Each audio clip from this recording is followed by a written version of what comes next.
It's not that, there's no one-size-fits-all devotional service. Our eternal devotional service with Krishna is highly personal and highly unique and individual. And that we have to discover simply by self-realization, simply by Krishna revealing it. We can't speculate it, we can't guess. Guesswork won't work. But what we do is we follow the regulative principles and the regular process of devotional service, and then Krishna reveals the special part. In fact, he won't let you, for so long I was resisting, actually, the specific service that Krishna wanted me to render to him, because I didn't think it was acceptable or something like that. But he kept insisting.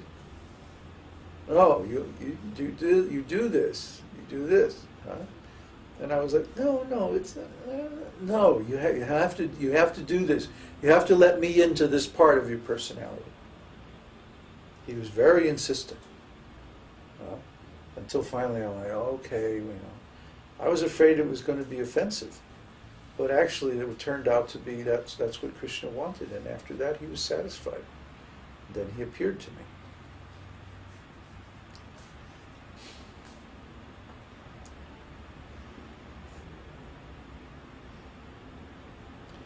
Yeah, I'm going to have to go to the chiropractor when I get to the States. This is getting too bad. Okay?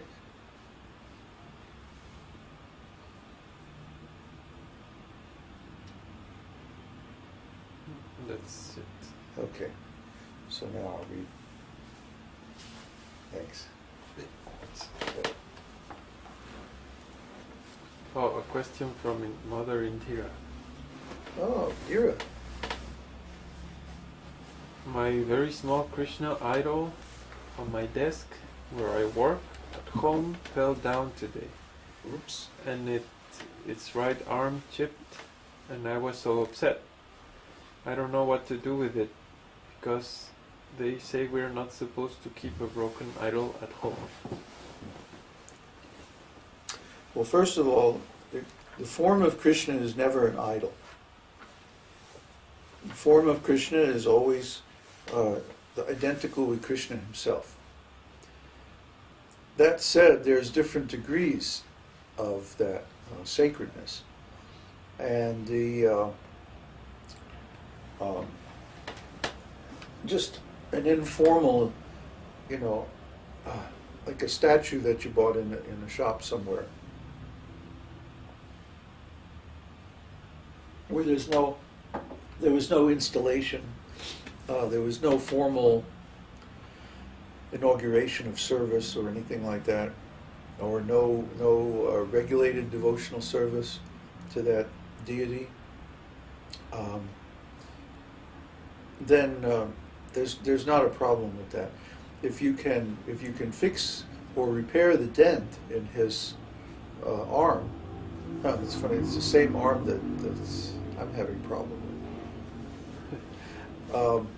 If you can fix that dent, like if you can find the piece and glue the piece back in, that's all right. You can do that. It's when a deity is a formally installed deity that you're not supposed to worship a form that has chipped or anything, or has any imperfection. And again, this is on the platform of regulative devotional service. If you're in a conjugal love or some spontaneous mood of devotional service, and you have a favorite deity that develops some little imperfection, you're not going to give up worshiping that deity just because of that. The connection is too deep. Like my lion has some little rips and tears. I have to find somebody to sew him up. Because I'm not going to give up my lion. No way. Okay. So, let's see. Yesterday we left off after the discussion of the 64 qualities. And now Śrīla Rūpa Gosvāmī will give evidence from various scriptures about all the 64 qualities present in the person of the Supreme Lord. 1. Beautiful bodily features. Any comparison of the different parts of the Lord's body to different material objects cannot factually be a complete comparison. Ordinary persons who cannot understand how exalted are the bodily features of the Lord are simply given a chance to understand by a material comparison. It is said that Krishna's face is as beautiful as the moon. His thighs are powerful, just like the trunks of elephants. His arms are like two pillars. His palms are expanded like lotus flowers. His chest is just like a doorway. His hips are dens, and the middle of his body is a terrace. You know, some people, we get into this discussion of, is Krishna like very soft and feminine like you see in a lot of the paintings and like that? And the answer is no. No, Krishna is strong and muscular. His thighs are like trunks of elephants. You ever see the trunk of an elephant? It's like really strong. And the middle of his body is a terrace. He's got a six-pack, abs. He's muscular, he's strong.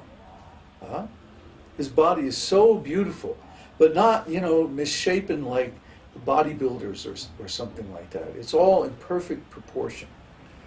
His form is it's so incredibly beautiful that, you can't believe it.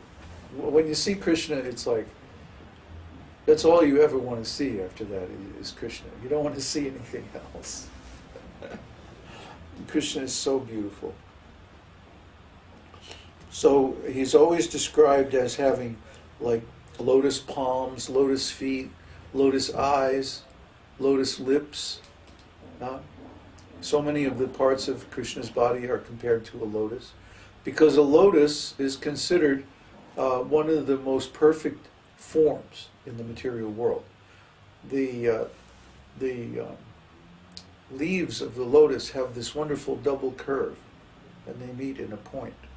And when we make a doorway, you see it in India a lot, a doorway or an archway in the shape of a lotus with that double curve meeting in the middle. And this is very beautiful. It gives an impression of a state of mind where the mind is focused on one thing. See, and this is naturally pleasant. As we've discussed many times, that consciousness, in order to manifest all of its qualities, consciousness has to be focused on one thing and collected in one direction, one subject. That the mind, Krishna says, the mind of those who are irresolute is many-branched. Their intelligence is scattered among all these different objects. So they can't bring their full intelligence to bear on any one of them. Just like, when someone sits down to meditate and they have no idea how to meditate, their mind is all over the universe. They're like scattered everywhere, Their mind drags them here, drags them there. And if they give any credence to their mind, their mind just, completely dominates them. And they're sitting there, maybe they can force themselves to sit there and not get up or fidget or something like that. But their mind is like, here, there, everywhere. And there's no way they can meditate. So they don't have any peace of mind. Just like, we're on the road, we're traveling, we're in so many temporary situations, but we feel very peaceful. We don't feel any agitation, even though we're in a big city and things are not optimal. So what? As long as we're always thinking of Krishna, then we can be peaceful, because the mind is focused on one point. So this beautiful bodily features of Krishna help us to think of him.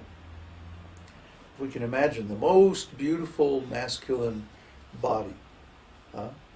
Very, very beautiful. That's Krishna. 2. auspicious characteristics. I think the full description is, yes, marked with all auspicious characteristics. There are certain characteristics of different limbs which are considered to be very auspicious and are fully present in the body of the Lord. In this connection, one friend of Nanda Maharaj, speaking about Lord Krishna's auspicious bodily symptoms, said, "My dear king of the cowherds, I can find 32 auspicious symptoms on the body of your son. I am wondering how this boy could have taken his birth in a family of cowherd men." See, in the Vedic tradition, there are physiognomy is a very advanced science. Simply by looking at the shape of the different parts